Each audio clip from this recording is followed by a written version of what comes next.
Hey everyone, it's Mark with MainWP, and today we're going to be talking about security. And rather than having me talk about security, I thought I'd bring in someone who actually knows her stuff about it. And so I have my good friend Kathy Zant here. And Kathy, why don't you tell us a little bit about yourself? Sure. Well, thanks for having me here. I'm so excited to talk to you. Of course, anytime Mark says, "Hey, Kathy, let's talk," I'm here. So, Oh, that's because that's awfully sweet. I just love you and I love everything that you've done for the community, everything that you continue to do for the community. And Oh, so, thank you. and everything you're doing at Maine WP is just amazing. So I'm happy to be here. I actually started in security before I started in WordPress. I was developing, straight HTML and sort of data-driven sites way, way back a long time ago. And I inherited a server from the technical people, and that server got hacked. And I, of course, went to my boss and I'm like, what do I do? And sent me off to security school and, realized that, as a younger kid, I needed to learn all of these things. And I just kind of thought that security was something that we baked into everything that we did as a developer. That was just part of my job. And I didn't realize it was a specialization until much later. And so all of that sort of like foundational education as I got into WordPress was all extremely helpful because I got, to learn about how those types of vulnerabilities and intrusions were applied to WordPress websites. So it just kind of all evolved naturally. And I've cleaned thousands of hacked sites. I love actually looking at what hackers do because it's very creative. They're very interesting and creative people. They, where we see closed doors, they see locks to be picked open. So I am very, very interested by that kind of mindset. So it's a matter of they see a challenge and they Yeah. rise to the occasion. And then Yes. I imagine that there are well, I don't imagine. I know that there are people on the other side of that that then see the challenge that the hackers, the beer gets handed back and forth between the, Yes. between the two sides as they go and try to counteract each other. Um, Yep. so you didn't initially get into security, it was by default, and then it kind of became your passion. Is that how things sort of happened?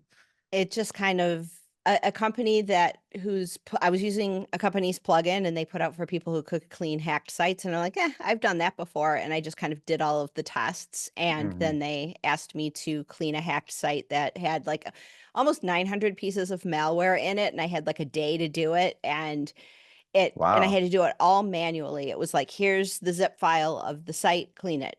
And I didn't have Mm. any tools. I had to go based on just what I knew about security, what I knew about WordPress, and do my thing. I wasn't given any guidance. No, this is the way to do it. And I did okay. I got over 90% of and that got me a job doing it. And I was like, I don't want Mm. a job. I've got other stuff I'm doing. Just gonna do this on the side for fun because this is really interesting. And Uh-huh. I was having fun with it. I Mm. didn't want, then all of a sudden I'm like doing marketing and podcasts and word camps. And I'm like, Mhm. I guess this is fun too. So Yeah.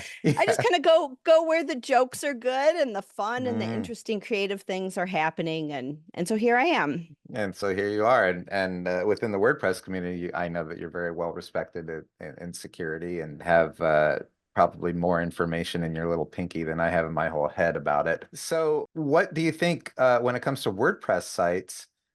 Is there anything unique there when it comes to security that you found that you had to deal with that you hadn't found prior to your experience with WordPress?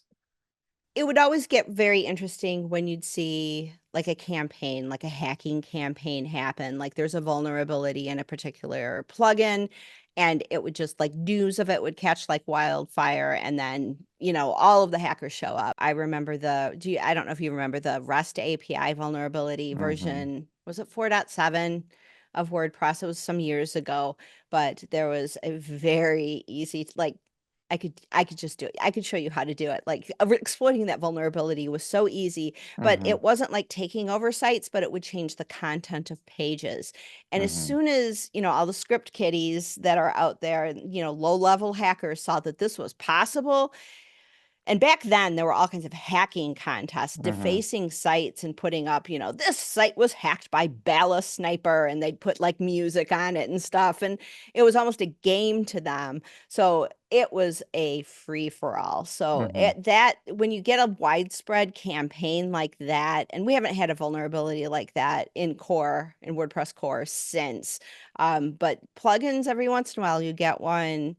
I think earlier in 2024, there was a very easy to exploit vulnerability in the Bricks Builder plugin. And Yeah, that right. within 5 hours, that was exploited. And that, oh boy, it gets super interesting because it's just kind of like it's an incident. It's almost like a crime scene, right? Yeah, So your yeah, site gets hacked and it requires diligence and just determining what happened, getting the site up, just that rush. There's almost a rush of adrenaline when you're doing something, a very important incident response like that. Plus, there's this whole other challenge of communicating to stakeholders and customers. And I've worked on some very high profile cases where it's on the news, CBS News, this yeah, site has yeah, been, and it's been a very high profile case, and there's tons of different stakeholders, and the importance of communicating with all of those stakeholders, making sure everybody gets the information that they need, because you've got all of these people who are doing the incident response and getting the malware out, containing the hacker if they're still in the house type of thing. yeah, And yeah. so you have very smart people doing that, but then you've got like the CEO is like, what's going on? What's going on? We've got customers, and like that kind Right, of right. energy can Yeah, be, well, you can't go like, I can't go over and take the people who are like containing the hacker off of their job. That's more important. So being able to manage all of that, it I don't know. I had fun. I yeah, thought that yeah, that was yeah. it was very interesting, very required almost like crisis communication. If I had gone into politics, I probably would have been good at doing all of that Right, because right. it was fun to me. It was a lot Yeah. of fun. Yeah, and it's interesting that you bring all of that up because when there is a breach of some sort, there are so many moving parts that go beyond fixing, closing that hole. Yeah. And a number of years ago, I was involved with something with our own internet service provider.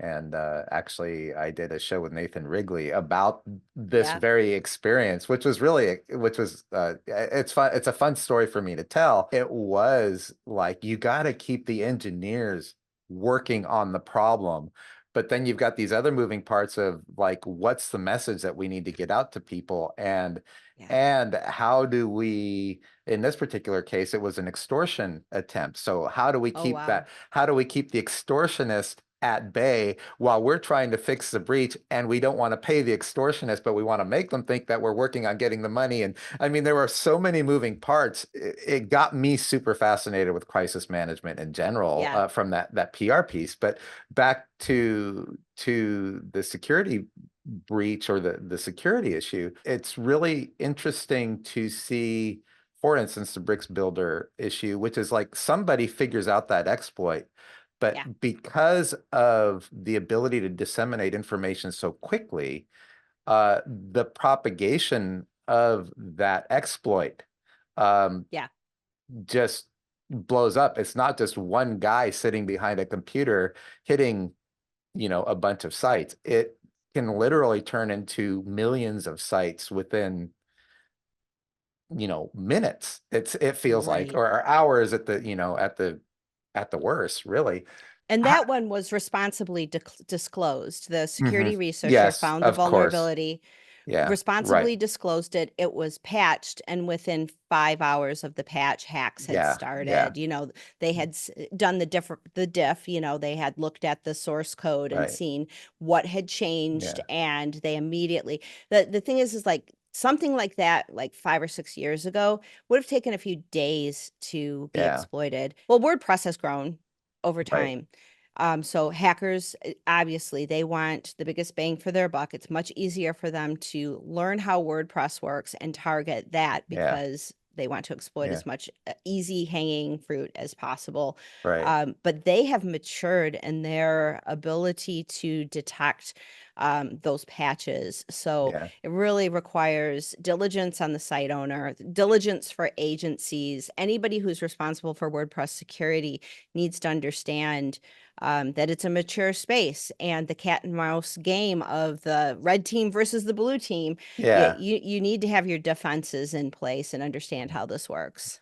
Yeah, and one thing that I do want to stress here is you are right. That was responsibly handled, the bricks builder thing. I think that that is an important thing to talk about here. I Yeah. remember, and my memory is a little bit muddy on this, but a few years ago when there was a MySQL injection issues, and I think that that was when WordPress kind of got this reputation of not being very secure. In your opinion, who would those people be that are responsible for the security of a site?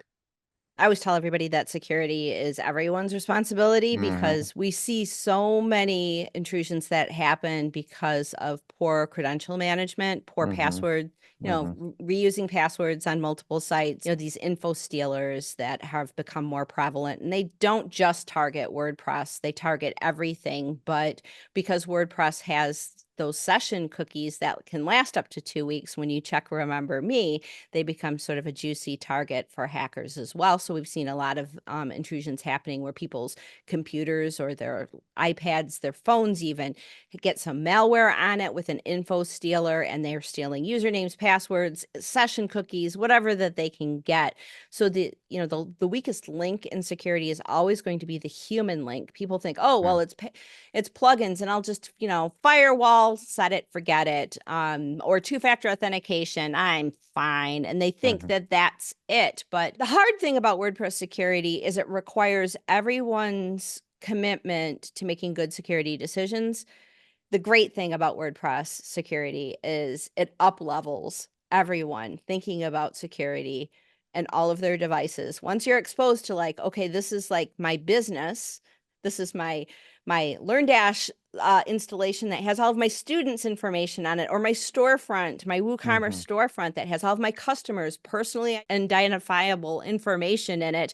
And now I've got the payment card industry requiring me to do all of these assessments and make sure that, it's secure. It uplevels the way an average business owner, a small business owner, thinks about their security across the board. And AT&T actually did a study many years ago, but it's a great study because it showed that companies that have more proactive security policies, like they do all of the security things, they do the auditing every 3 months, they do the phishing tests on their employees, they do education for everybody that touches a website, or everybody that has access to any systems. They understand what the principle of least privilege is. These people end up having businesses that have better outcomes, they have higher sales, they have better growth. And so there's this correlation between security awareness and proactive security measures that end up improving outcomes for the business as a whole. And I think it's just like this mindset. There's this mindset of thinking about, your assets and protecting them.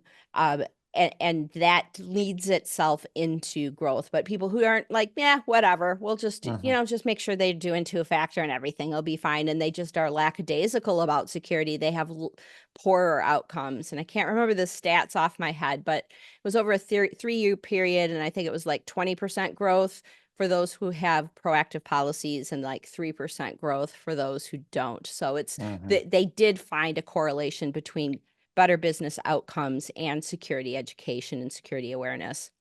Well, two questions that came up from this, from what you just said. One is, and I know that you have a video on, I think, your YouTube channel where you talk about the session cookies Yeah. issue.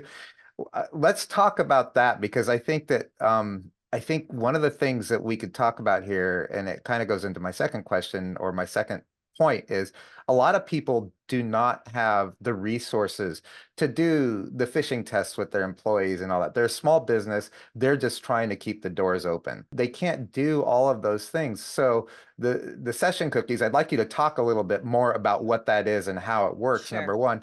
And then number two, talk about, like, let's talk about the basics of what everybody can do in order to even if it's just a little bit inconvenient time-wise, in order to do their part with maintaining security. Okay, so session cookies. Yeah, that sounds real exciting and boring, but Cookies are um great. well, some cookies are good. The session Yeah. cookies are like, nah, okay. Yeah. So HTTP is not, it doesn't maintain state. It doesn't know, like if you just go to, pick a website, you go to CNN.com, it doesn't really know who you are. But there's these things called cookies that are just bits of code and they have an expiration date and they go into your browser. And if you like type in your name or like there's plenty of banks where do you want to remember your username? They never like keep you like logged in forever these days. But do you want to remember your username? They'll set that in a cookie. So when you go back to that website, it'll be like, welcome back, Mark. Do you want to log in? But it's just Yeah. like that cookie isn't a session cookie. That cookie is just an identifier. They know that it's you and they just do some personalization. A session cookie it gets set in your browser after you log into something. So there are many sites that like maintain, like Facebook. Every time you go into Facebook, unless you've cleaned out your cookies and deleted that Facebook cookie, Facebook remembers you. It maintains state. It is a consistent, non-destroyed cookie that lasts for feels like forever. Gmail does the same type of thing. LinkedIn, Twitter, like all of these things. Have you noticed your bank doesn't do it anymore? Your Hmm. bank, you walk away to get a cup of coffee and it's like, I wasn't done. That Yeah. was that Yeah. 20 minutes, was it? But they log you out right away. So it's because of things like info stealers, malware that ends up on computers that are taking things, they're taking these little bits of code that the session cookie, and hackers are getting them. The thing is they bypass all of these other protections. They bypass 2FA. So if they, let's say, got your Facebook cookie, they were on your computer, they got your Facebook cookie. Now Facebook does some protections of like, whoa, what's this IP address, right? Things like that. But WordPress, they have, if you log into your WordPress site, it has, username, password, and then there's this toggle that says remember me. And if you click that, your session will last, that cookie will be set in your browser and last for 2 weeks. Otherwise, if you don't click that, it is 48 hours, so basically 2 days. That's a pretty long session state, and it's not like checking your IP address. It's pretty basic. So for a site that is a WooCommerce site that's doing $1 million in revenue, to get this session cookie, what a hacker would do is take that session cookie, put it into their scripts or put it into the browser, and they can log in just like you. It bypasses two-factor authentication plugins. It bypasses everything. It's like basically now they have your login. They are logged in as you. They can go and do all sorts of things. If you still have the theme editor up, they can go and edit a page and put in a JavaScript credit card skimmer Mm-hmm. into a checkout page and pull your customer's credit card information. They can export all of your customers' data. They can put code into the header of your site that redirects people to a bad part of the internet and installs more info stealers. Mm. So that login is incredibly important to protect. And the only way to really protect against that, well, there's two ways. One, when you're done with WordPress, log out. Because when you click log out, it kills the session cookie. So if your Okay. computer was ever compromised, that session cookie isn't there. It's dead. The WordPress site no longer recognizes it as valid. So that's Mm. one way to protect yourself. And then the other way, which is of course even more important, is just to protect your devices with antivirus. Don't open PDF files that you don't know where they're coming from. I mean, info stealers, I wouldn't even necessarily say that antivirus is going to protect you all the time. You just have to make very judicious decisions about, okay, this PDF just came through and it says that I'm part of this class action lawsuit, and I'm not sure if I ever even used that Mm. product. I Mm-hmm. better take a look at this. And they suck you in, or, oh, we found these pictures of you on the internet. they're just very tricky emails that Yeah, come in with these right, attachments, and right. people get curious and they open them up.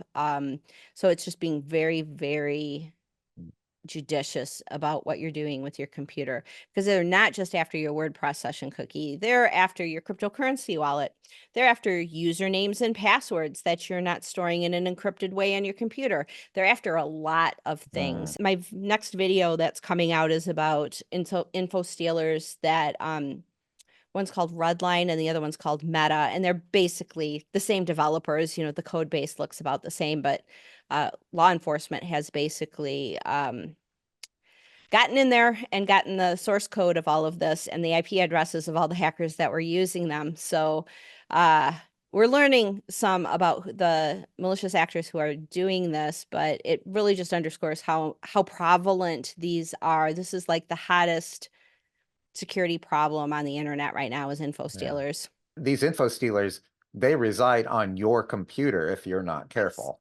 So Yes. that's how they're getting those session cookies. The other question that I have is a lot of people do think 2FA is good enough security. Why isn't that good enough security?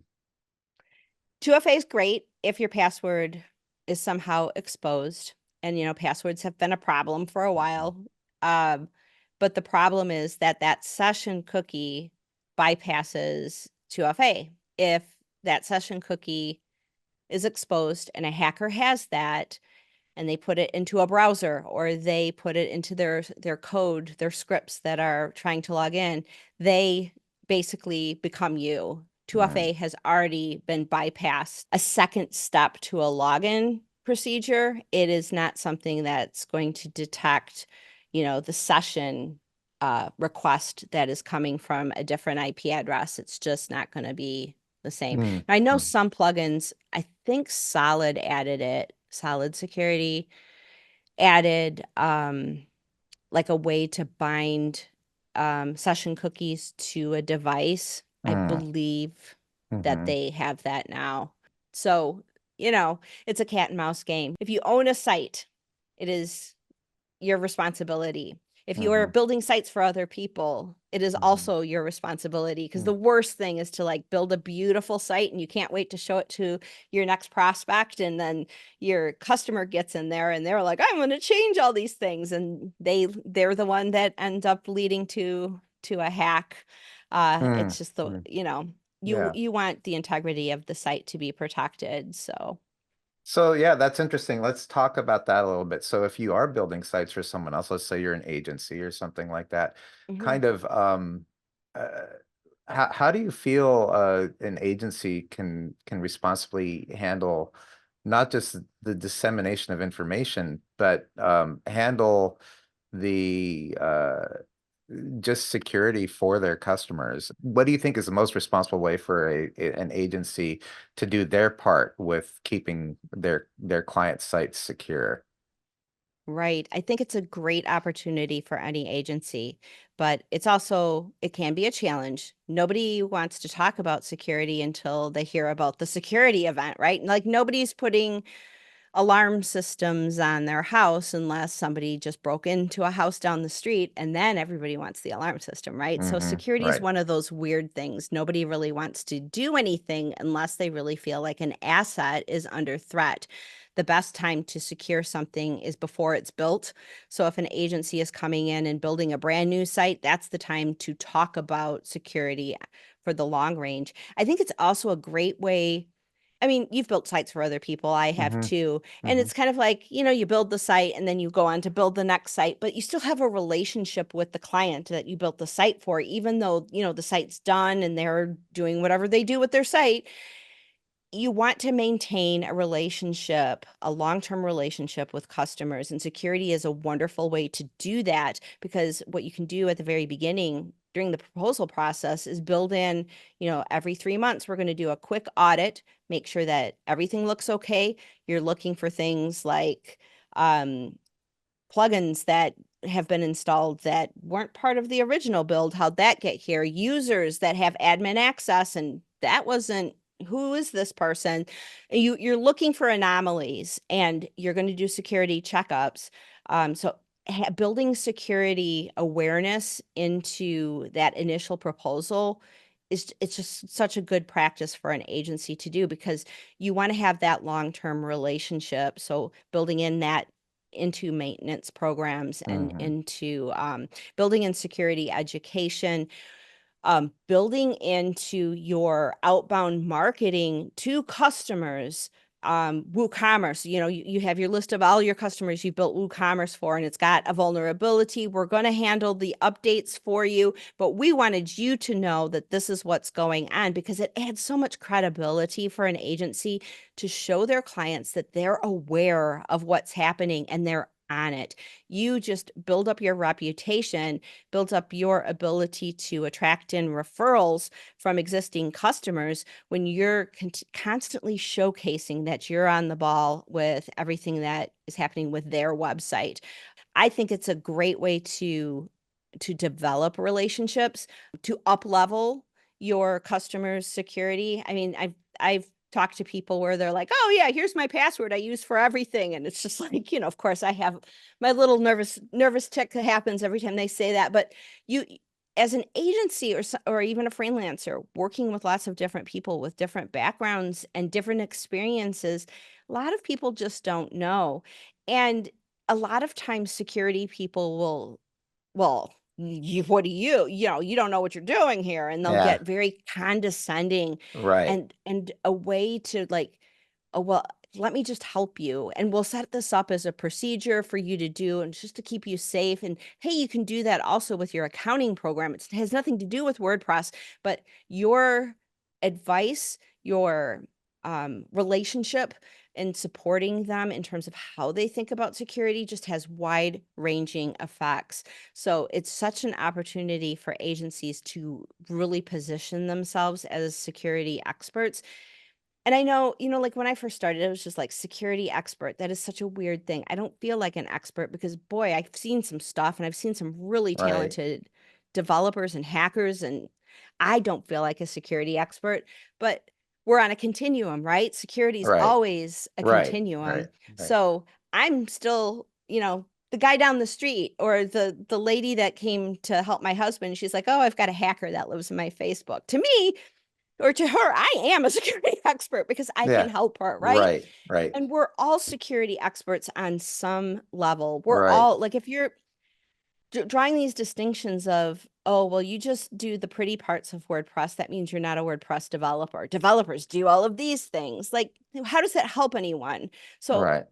own the fact that just by the fact that you're listening to this, you are a security expert to someone.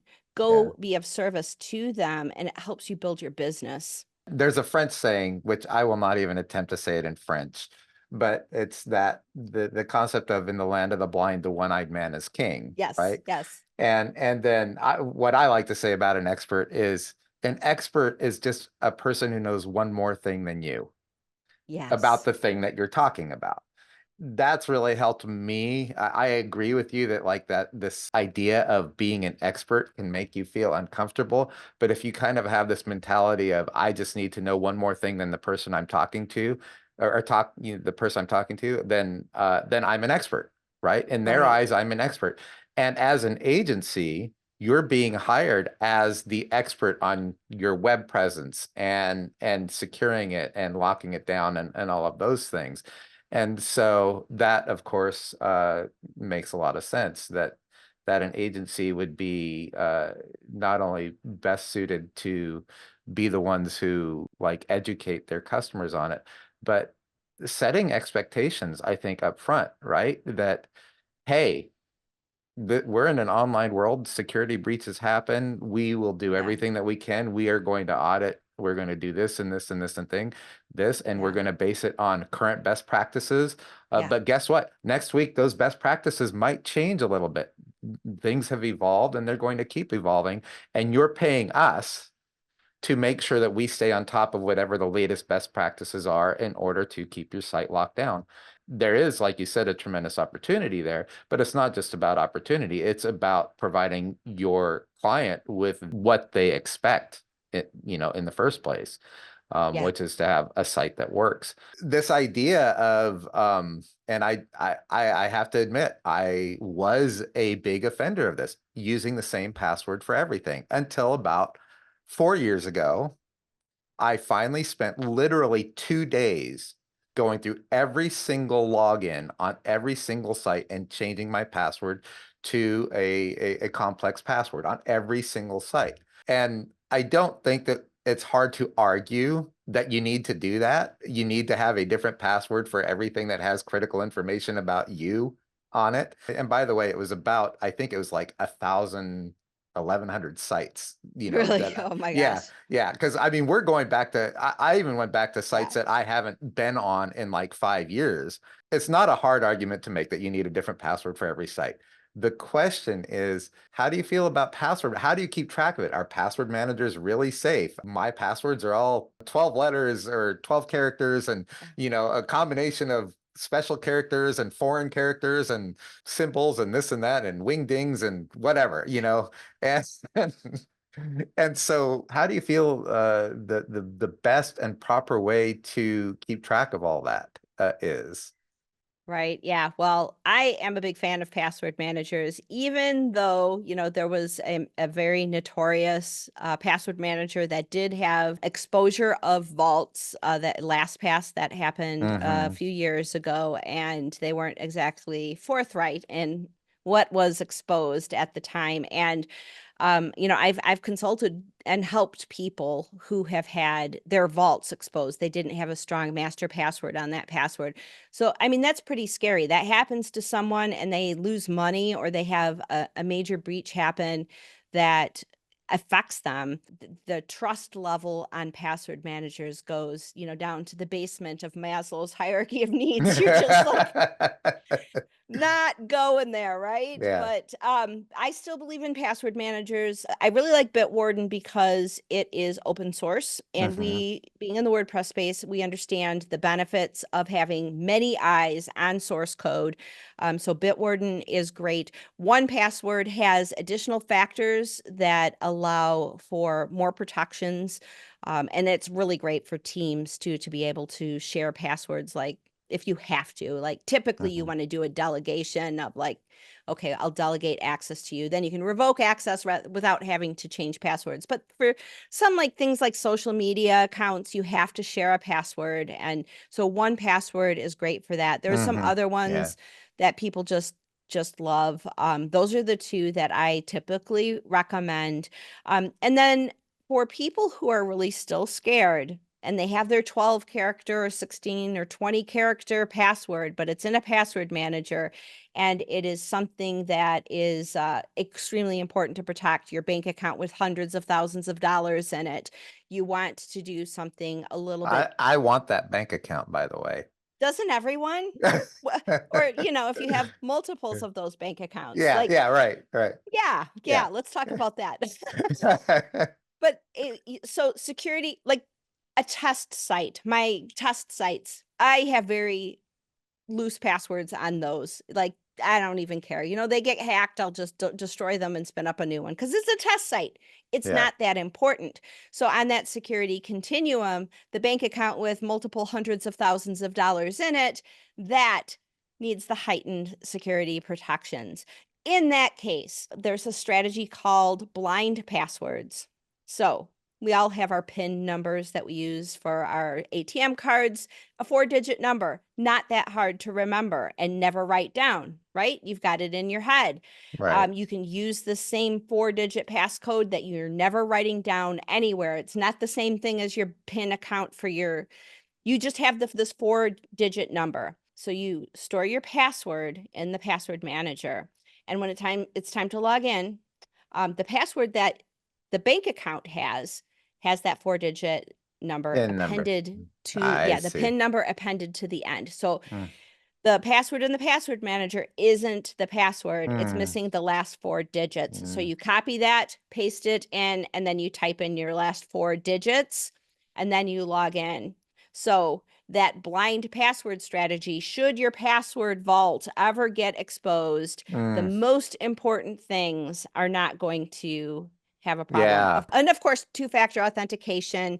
Try not to use, the cell phone Mm-hmm. SMS based because of SIM swapping attacks and things. Mm, Use a time-based code with like Google mm-hmm. Authenticator. Mm-hmm. Be careful of your authenticator apps. There's a lot of shady authenticator apps in the Google Play and the App Store on Apple, Mm-hmm. so you have to be judicious with that.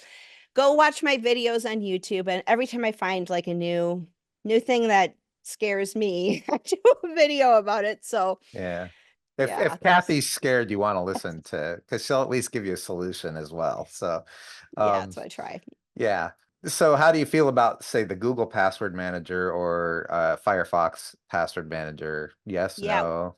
browser-based stuff I'm Mm, very leery about just because Chrome has had numerous vulnerabilities. I mm, don't, the test sites, yeah, I store those. Yeah, again, that continuum, the really important stuff does not get stored in the browser password mm-hmm, managers mm-hmm, just because browsers have vulnerabilities. mm-hmm. And I want my password manager to be a standalone thing. I don't even use the plugin or the extension that allows the password to be auto-populated. Mm, I can copy and paste. It's not going to yeah, take yeah, hours out of my day. And I want my passwords to be in a standalone yeah. place Yeah, that's protected that's and encrypted. yeah.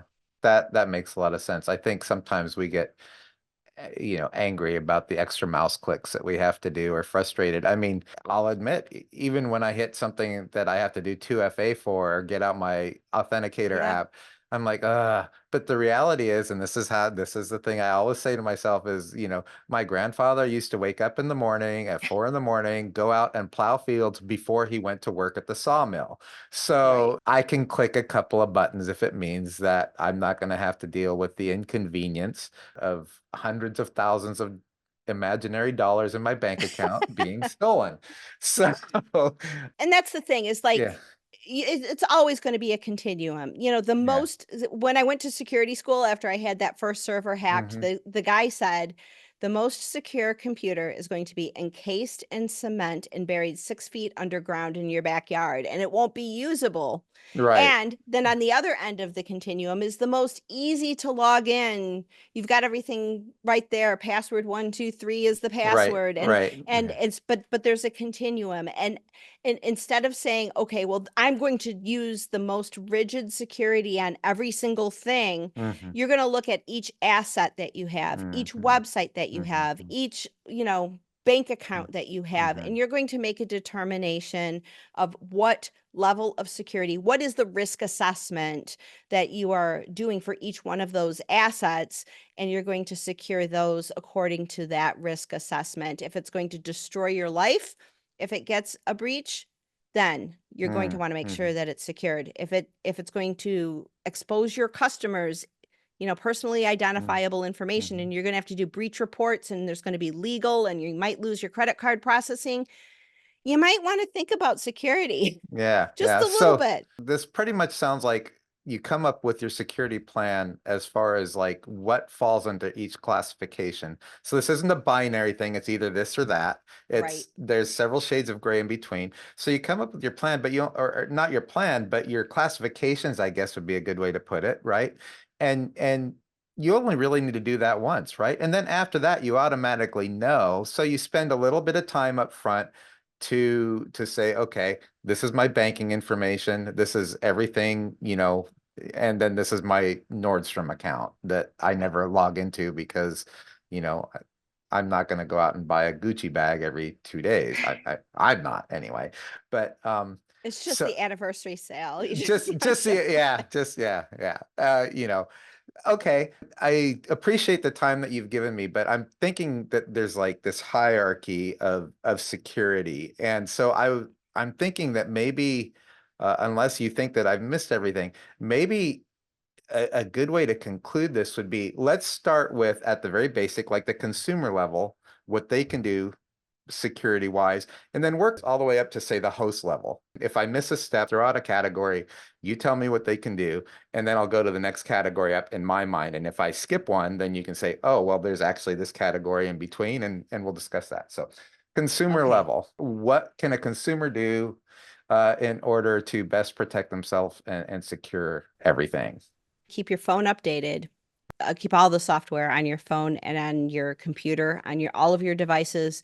Keep all of those things updated and use strong passwords on that, protect your assets. If you consider it as an asset, then you want to protect it.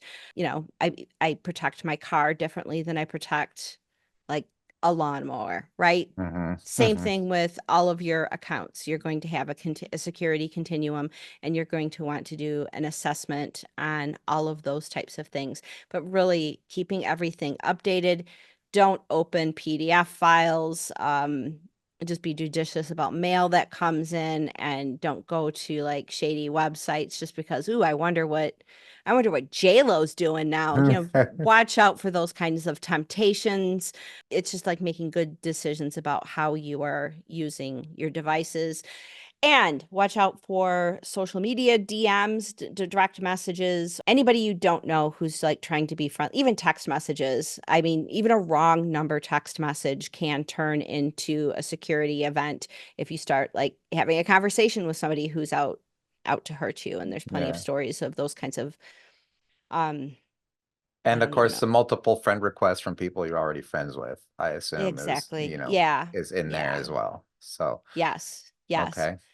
Always just be judicious using social media. There's a lot of scammers out there. Would you say that a good rule of thumb is if something in your gut tells you that Yeah. something doesn't feel right, then Yep. even if you can't put your finger on it, then chances are, you know, Yeah. Or something just feels like too good, yeah. or just being just super judicious. I know there's a lot of like older people, especially my husband's mom lived in a retirement community in Florida, and we were talking to the manager of the community there, and they said that at least two-thirds of everybody in that community had been scammed at some time or another. And they target older people who are lonely. So protecting grandma is Hmm. important. Grandma's gonna be lonely. Oh, well, look at this phone call coming in from my new friend. I wonder why they're called potential spam. Like, you know, grandma's Yeah, good. yeah, yeah. I like My, spam. Spam is great. Yeah, ooh, yeah, yeah, this looks like my new friend. yeah, yeah. That kind of stuff. Or Mm. like, I had an older relative that I'm getting an award. I'm like, how much Mm. do you have to pay for this award? What is this award for? I just Right. help your family members. They need support, because I think older generations are just a little more trusting of those Hmm. phone calls that are coming in, and they tend to Yeah. be lonely and want someone to talk to, Right. and and they know how to prey upon lonely people. There's a Yeah. lot of sad Yeah. stories No, out there. that's a good point and valid. And it seems like boy, makes me want to start a service to just not a chart, not to make money, but to just help people who, to prevent that kind of thing from happening. So, Yeah. um, so the next level up then is, okay, so we've covered consumers. Okay, I've got a website. I am, for whatever reason, what can I Yeah. do as a website owner? Like a blogger. Like a blogger, yeah. And I'm not using, say, Wix or some sort of SaaS where they kind of do everything for me. I have to, I figured out how to use WordPress, for instance, and I have a WordPress site up that my friend built for me, That your friend or built for or, you. or And whatever, or I yeah, built it, but I don't know a lot about it, right, that kind of right. thing. There are some basic just security lock, making sure that if you are the only person doing anything on your site, just double check your users every once in a while. Review your plugins. If there are plugins that you do not have in active use, don't just deactivate them, remove them. There was a vulnerability, the file manager plugin, Hmm. very popular. Yeah. It had like almost a million installs, but I bet you $1,000 that there weren't almost a million people using it at the time. They just leave it on there because it's a nice and handy way to get into the file system. And the problem with that is you could have it deactivated, but the vulnerability was still exploitable because the code Hmm. was still there. So making Hmm. sure that you just like remove plugins that are not in active use, those utility plugins like duplicating pages, when you Mm. duplicate a page and just remove it, like you don't need it there all the time. It's handy, yes, to have it there, but you don't need it there. If it's not Mm. actively being used on the front end of your site, you don't really need it Mhm. there. Just use Mm. it when you Yeah, need to. that's a good, that's actually a good suggestion. And now I'm thinking, I better do that on my own site. So, yeah, Well, people keep it there because it's like handy, right? And it is. It's super handy. I can't tell you how handy it is. So, yeah, yeah. probably one of my favorite things to have. Yeah. Yeah, Yeah, but yeah, you're not duplicating pages all the time. It's just like a once-off type of you're thing right. every once in a while. Absolutely. Yeah, yeah, So I yeah. less code is better. If you have like a friend who's like, "Oh, well, I can help you set up that SEO plugin for you. Just send me your login." Don't Mhm. send your login. Create a login for them Mhm. that is their login that they do the delegation type of access. Don't have the login for the site and give away your password. You want to make sure it's easy to give somebody access and also revoke that access or downgrade them to a subscriber when they're done if you think they're going to come back and help you again, that type of thing. Just makes it so much easier to manage. Also, so much easier to determine like if there's a breach and you realize that, oh, well, my friend John was in the site and looks like he moved to Indonesia. Like the logins from Indonesia. What'd you do, John? Yeah, Um, but yeah, yeah, yeah. just give people access only for the time frame that they need to do the job that you are asking them or they've offered to do for you, and just like really being diligent about that kind of thing. And also only giving people access to do the thing that they need to do. If they are Right. just posting a blog post, give them contributor access. That way they can contribute a post, but you can review it and clean it up, make it pretty and make it live, but they've contributed something, but they can't actually publish anything to the site. So Mhm. getting familiar with all of those different user types and leveraging those is very important.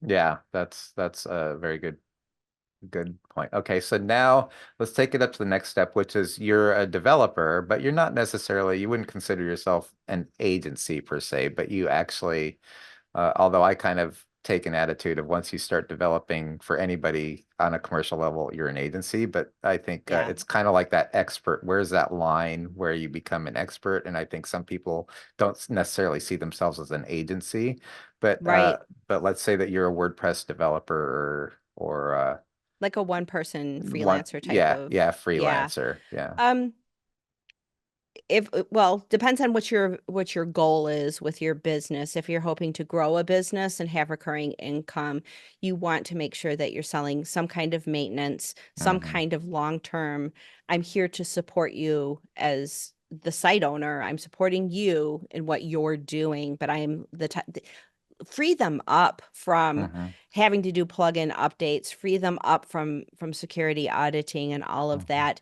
Empower them. You don't want to just like hand over a site and they're like, well, what do I do now? Hmm. You want to support them. You want them to be successful. I mean, Hmm. it reflects upon you. So become a partner with your customer and really take on that role of a security expert, build it into your proposals, do all of the, responsible things of like, oh, well, that plugin, we're not using that anymore. I'm going to remove that. And these are the people who I advocate towards like setting up a staging server, making sure that you're doing plugin updates there, testing them before you're doing them on production type of thing. That extra level of site availability and security to make sure everything's okay, and making sure you're setting that up in an isolated place. Like just because cPanel lets you do add-on domains, just yeah, it's a gateway drug to security security Hmm. problems. Hmm. I've seen Yeah, so many cPanel accounts. They have like 30 sites in a cPanel because it's nice and cheap to do add-on domains, but right. they're all running under the same PHP server-based user. And you get one hacked site, one of your customers Hmm. that has any kind of breach, reuses a password, anything happens, it can affect all of those sites in Or that throws in the cPanel. file manager plugin, you know. And yeah, Yeah. yeah, yeah, Yeah. yeah. But typically it's like you give your customers admin access, like maybe like really be judicious about what kind of access you give your customers. If they're not Hmm. doing plugin updates, just give them editor access. They don't need to see that there's even plugins there, right? Like just Right. give them the Yeah, access that they need and yeah, manage the hard yeah. stuff for them so that they can focus on creating content and growing their business. Yeah. So while we're talking about the kind of consumer and the one-off or two-off developer and kind of agency level security people, how do you feel about security plugins then, doing security at the WordPress level? I think we've had this conversation privately. Um, Have we? well, I Maybe. re I really like a hosting provider that handles a lot of that heavy Mhm, lifting. I mean, think about it. A distributed denial of service attack, DDoS attack, your plugin isn't going to protect you. You want to have as much of the blocking of the background noise of the mhm, internet happening away from WordPress. Let WordPress serve your customers, let the network and let things, before your site, before your server even handle all of the heavy lifting. So a hosting provider with an exceptional firewall or even Cloudflare, these types of things that are happening away from WordPress as a mhm, defense are extremely powerful and mhm. I love them. It solves so many problems. Like I was telling you before, at my husband's site has been when I developed WordPress for him. I got him off a Blogger in like 2006. So Mhm. his and he was doing Blogger before then and yeah, so the site's been around for like 20 years almost. It's an old domain and spam registrations were just like killing me and I'm like tuning Cloudflare. I'm just like I don't have time for this. Yeah. Moved it to a hosting provider with a really exceptional firewall. I don't have a security plugin on that and I feel very very secure with what's Mm, happening with that mhm, site. So I prefer to handle as much of the firewall activity.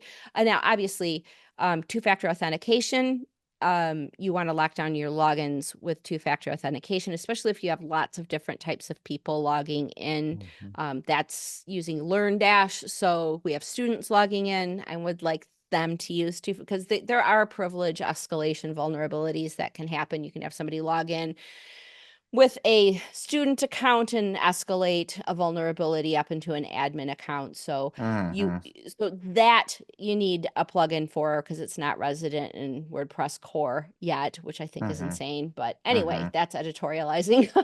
um, but I prefer to handle like the blocking activity all happening higher than WordPress. But if your hosting provider does not allow that for you, there are good security plugins that can help you. But if you're trying to set yourself up for growth, you want to make sure you have a decent hosting provider that handles a lot of the security stuff. Okay, so I didn't mean to do this, but I kind of did where I kind of grouped, the developers and the agencies all in one, but they really are pretty much the same. So you tapped into the hosting provider should provide the firewalling, which is attacks from the outside world coming in and whatnot, and among other things. But what do you think a host should also do responsibly in order to do their part to keep your site secure? Well, at the host level, they have so many more tools for monitoring the traffic coming in. They also have a very strong motivation to protect their network. They want those IP addresses to be pristine. Otherwise, support requests come in, my stuff is getting blocked and, spam, blah, blah. They want those IP addresses to be protected. They want their network to be protected. They do not want a hacked site on their servers. So, why do some hosts just do this so much better than others?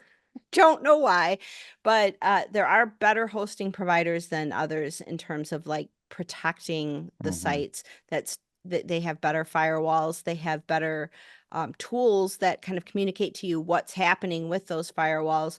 I think it's just really important to choose a good host that you can grow with. There's Hmm. plenty of budget hosts that can get you started for just a few dollars a month, right? But eventually you're not blogging for nothing. You're not creating sites for nothing. You should have the intention of creating something that is going to grow.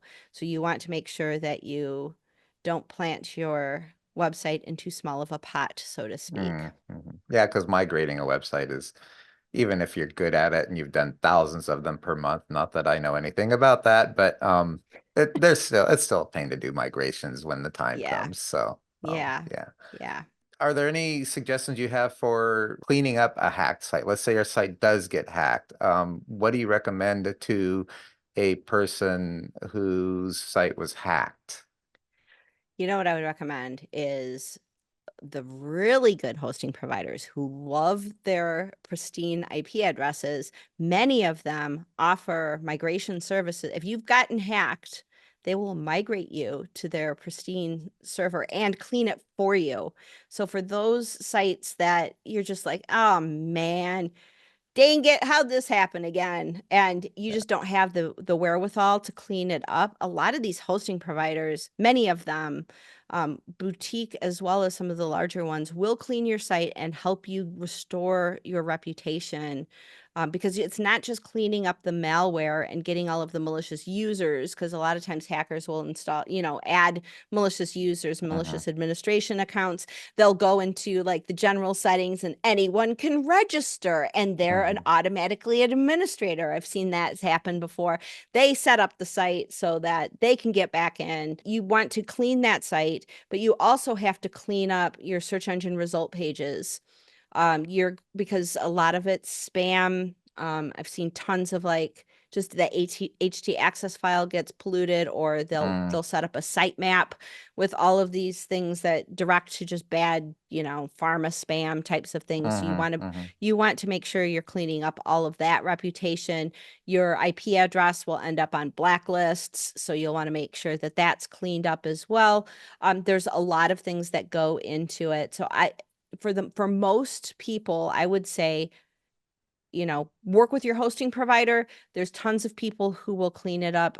We watch your website, Thomas Rafe. You probably know Thomas. He's just Mm. amazing, and how you doing this so cheap, dude? Like he just Yeah. does it for such an inexpensive. So, and he monitors the site after that, so he's a great resource. There's tons of resources. That's why I just kind of don't clean hack sites anymore, because there's so many other people who do it so much better. Mm. Hosting providers, Thomas's business. We watch your website. He does it so inexpensively. Hmm. I send Yeah. him, people come to me and I'm just like, nah, go talk to Just go to Thomas. Thomas. Yeah. He's just got all of the tools and that's just what he does. He's just such an expert at it anymore. So, and yeah, he's the one that taught me all about info stealers too, because he was just Oh, seeing he was nice. the one Yeah. that was seeing just like, all right, this user was in Batavia, Illinois, and now they're in, Romania or something. yeah, Yeah. Yeah. yeah.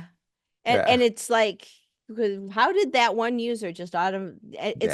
it's got to be stolen session cookies. There's no other Right. because he can see in the log files. That's one of his great the advantages of working with him is he monitors log files, and so he can see like there's no login. It's just all of a sudden this user is here and now they're there, and there's no other explanation other than session cookies being Mm. stolen. Yeah. Okay. Well, that's a lot of really great information, and I would like to think that we covered a whole bunch of stuff. There's always more. Is there anything that you think that I missed that you'd like to talk about? At this point, I can't think of anything. I mean, we could have gone into like enterprise stuff, but once you're in enterprise, you're paying big bucks for hosting, and you have a security operations center, Right. and they are watching every packet that comes at Yeah. that network, Yeah. that type of And thing. they already know what to look for. So Yes, they do. That's yeah. where all the fun happens. So, Yeah. Yeah. but there's stuff that we can learn from them and things that we can do at a much smaller scale. That you know That's why hackers go after smaller sites, smaller Hmm. WordPress sites, small business sites, because if they can get a hold of 10 WordPress sites, it's like hacking into a much larger organization, and it's just Sure. much easier. And they expect people like us to not have any security on our sites. Yeah. Yeah. So we're here So to change that. yeah. Well, good. Well, Kathy, with that said, I really appreciate your time. Uh, Yeah. like you said at the beginning, it doesn't really take much for me to have an excuse to talk to you. So But this was an opportunity to talk to you about something that you really know your stuff about, and hopefully it's useful to customers and users out there. And the last question I have for you, the most important one, is where can people find you? Well, I was one of those early domain buyers, so I got my last name, Zant.com. And so Okay. you can go there, you can get on my mailing list. I have a YouTube channel and I haven't put out a video in a few months, but I've got one coming up very soon about info stealers and doing some other fun stuff too. So Okay. yeah, go find me. I'm Kathy Zant everywhere, or you just go to Yeah. Yeah. Zant.com. All the Yeah. links are there. Yeah. I should tell you, just for fun, I had AI write up like who is Kathy Zant intro for all of this. And I thought, well, I'd rather just let you introduce yourself. But are you interested in hearing what AI has to say about you? Sure. Let's hear it. Kathy Zant is an internationally recognized expert in website security, leadership, and data-driven website development. One It sounds sentence, like it but it actually is pretty good, I felt. So sounds like it lifted it right off the footer of my website. So yeah, well, internationally recognized was the part I thought was super cool. So yeah, yeah. yeah. Well, as long as have my European and Asian fans still with me here. Kathy, I'm sure you have fans everywhere beyond Europe and Asia. So all right. Awesome. Well, thank you very much. And this was recorded on a Friday, so have a great weekend. Yeah, you too. Good to All talk to you, right, Mark. and happy holidays.